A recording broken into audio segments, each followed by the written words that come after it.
এখন আমরা আলোচনা করব একটি গুরুত্বপূর্ণ টপিক, সেটি হচ্ছে বর্তমান প্রজন্মের যারা তরুণ তরুণী, বিশেষ করে স্টুডেন্ট এবং যারা চাকরি প্রার্থী তাদের জন্য, তার সাথে সাথে সমস্ত মানুষদের জন্যই মোবাইল ব্যবহারের ভালো দিক এবং ক্ষতিকারক দিক।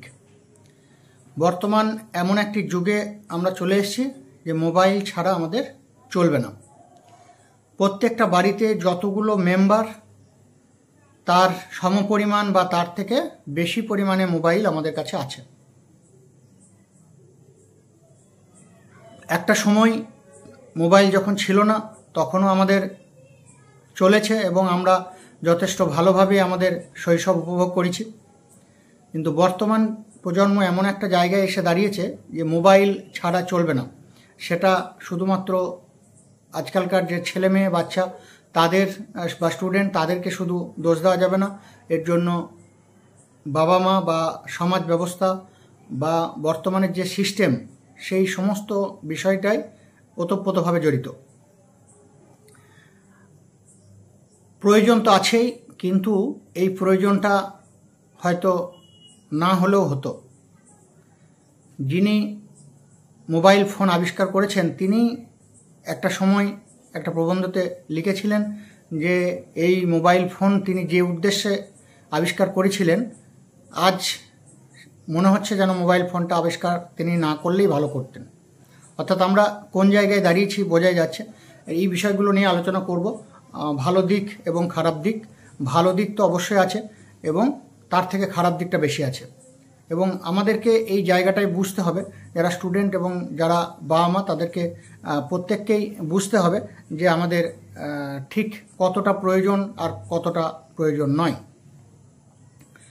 যারা পড়াশুনো করছে এবং যারা চাকরি প্রার্থী বা এখনও চাকরি পায়নি, বিশেষ করে তাদের জন্যই আজকের ভিডিওটা। বিশেষ করে যে কোনো পড়াশুনোর যে কোনো টপিক, সেটা গুগল থেকে আমরা সার্চ করে দেখতে পারি। যে কোনো অজানা প্রশ্নের উত্তর আমরা গুগল থেকে পেতে পারি। কোনো ভালো ভালো টপিক সেগুলো আমরা ইউটিউব ভিডিও থেকে পেতে পারি।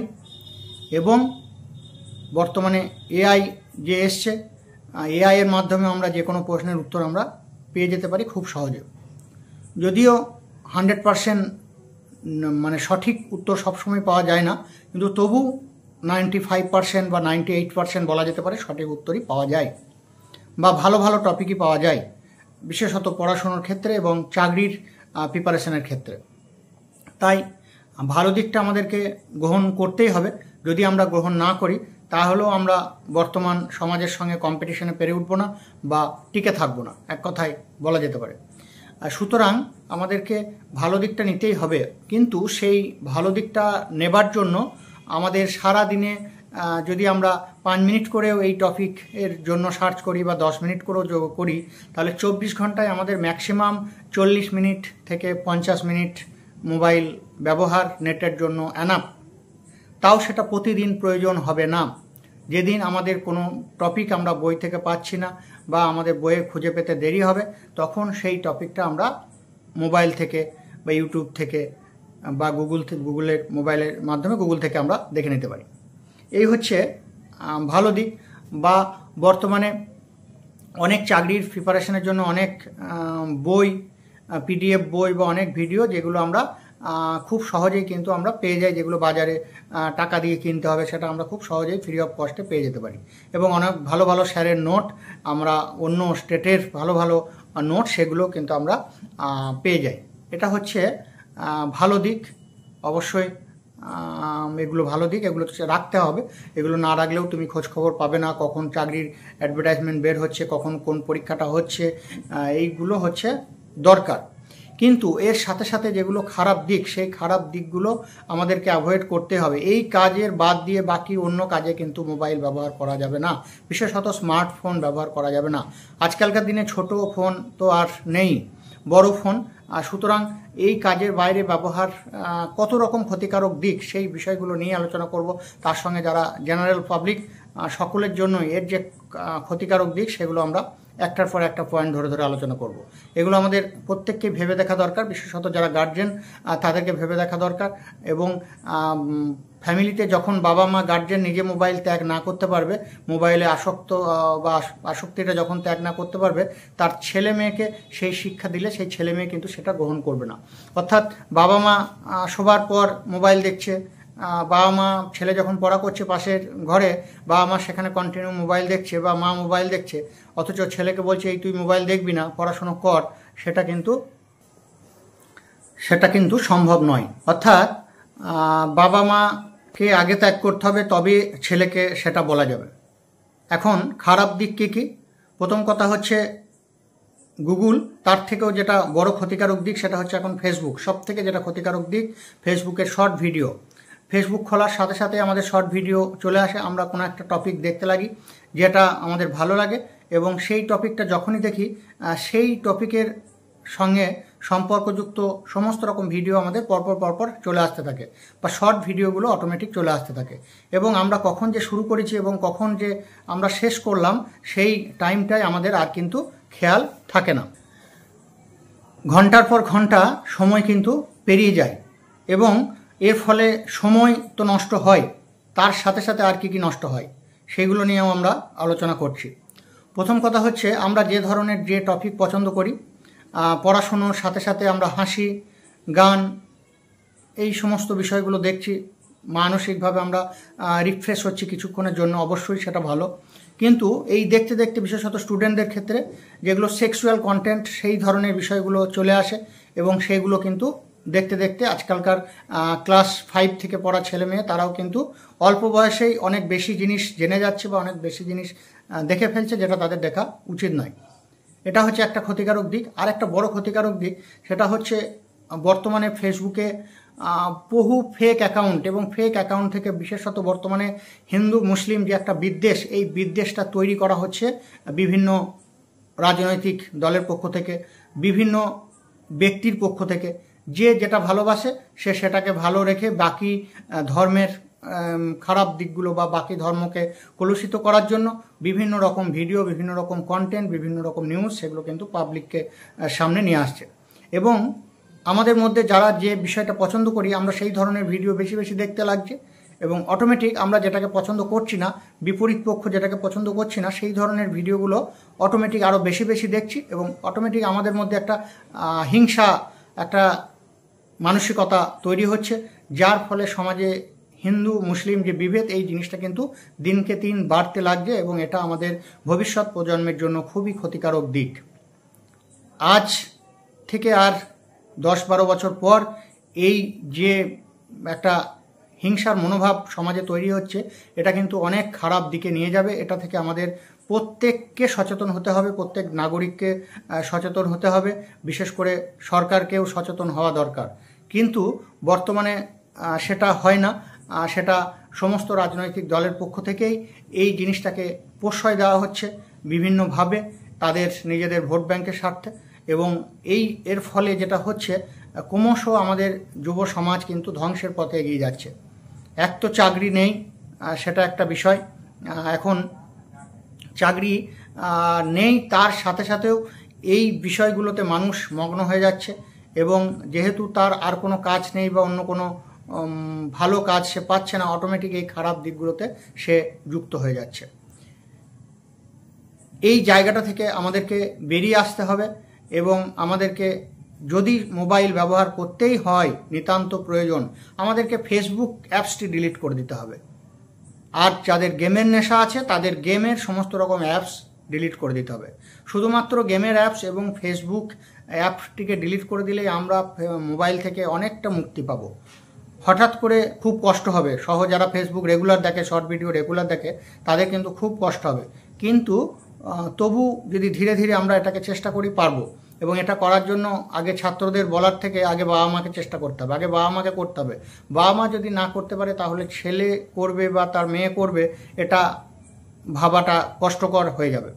এটা হচ্ছে একটা বিষয়। এর সাথে সাথে তো আরও অনেক খারাপ দিক আছে, সেগুলো আমরা আলোচনা করব।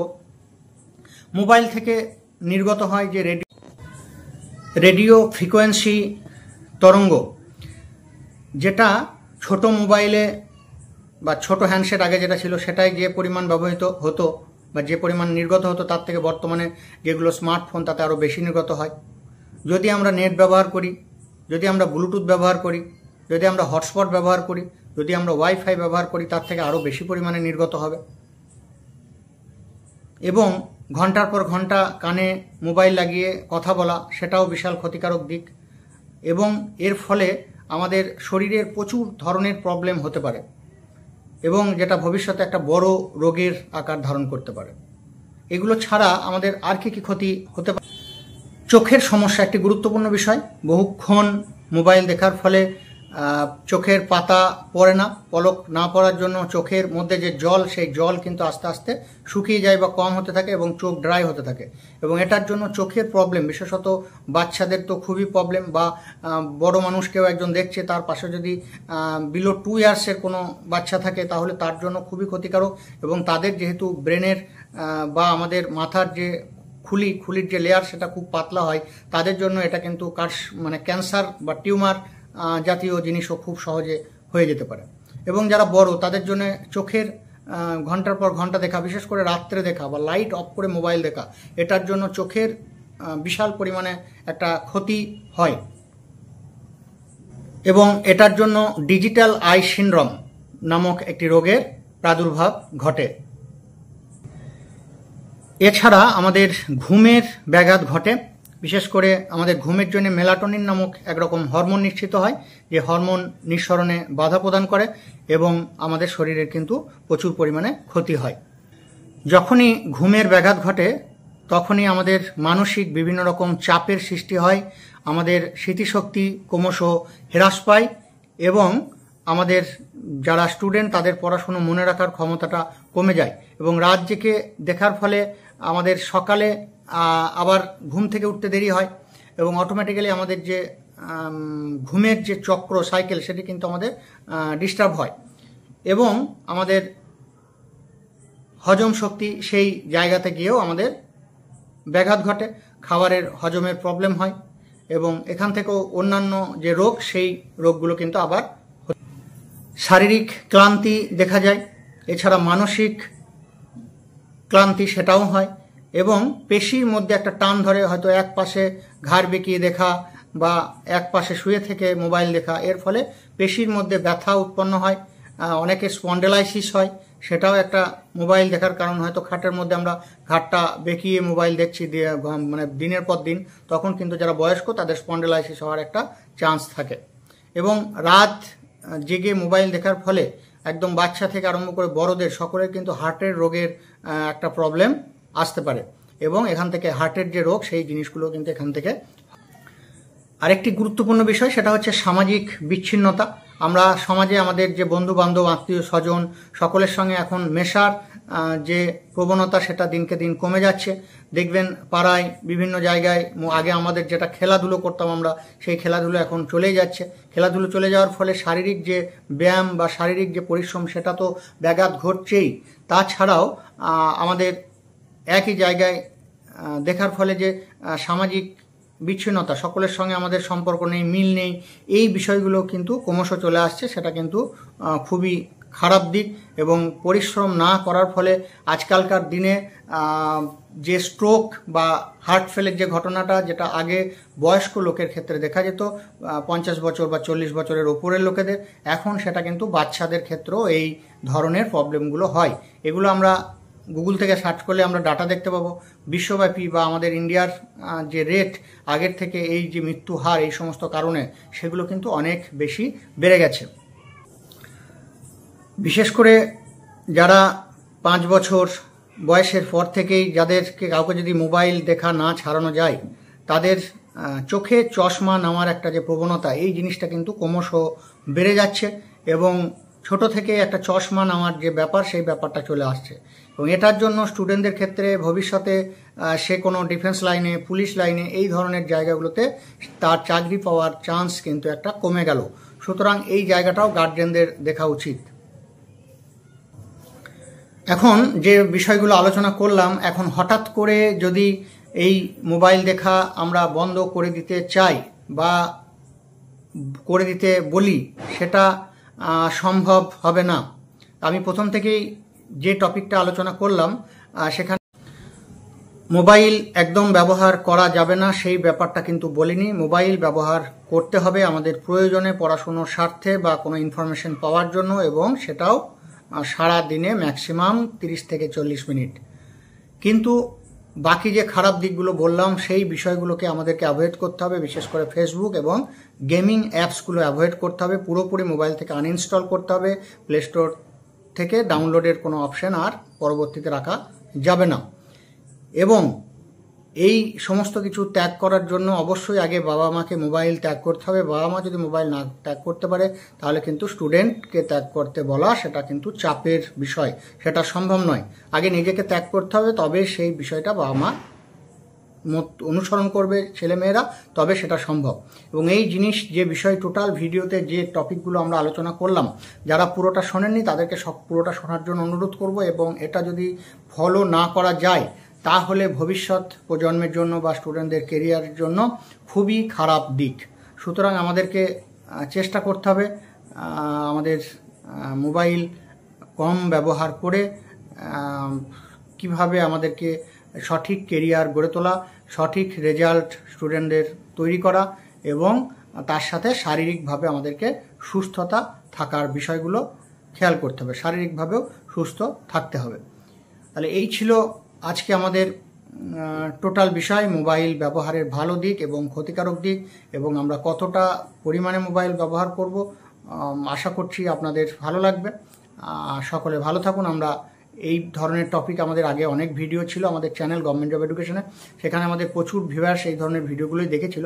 যেহেতু আমাদের আগের চ্যানেলটি ডিলিট হয়ে গেছে, তাই পুনরায় আমাদের এই ধরনের ভিডিওগুলো অনেকের চাহিদার স্বার্থে আবার ভিডিওগুলো নিয়ে আসার চেষ্টা করছি। পরবর্তীতে আমরা এই ধরনের ভিডিও আবার নিয়ে আসবো। আপনারা কমেন্টস বক্সে কমেন্টস করবেন নেক্সট কোন টপিকের উপরে ভিডিও দেখতে চান। সকলে ভালো থাকুন। Thank you.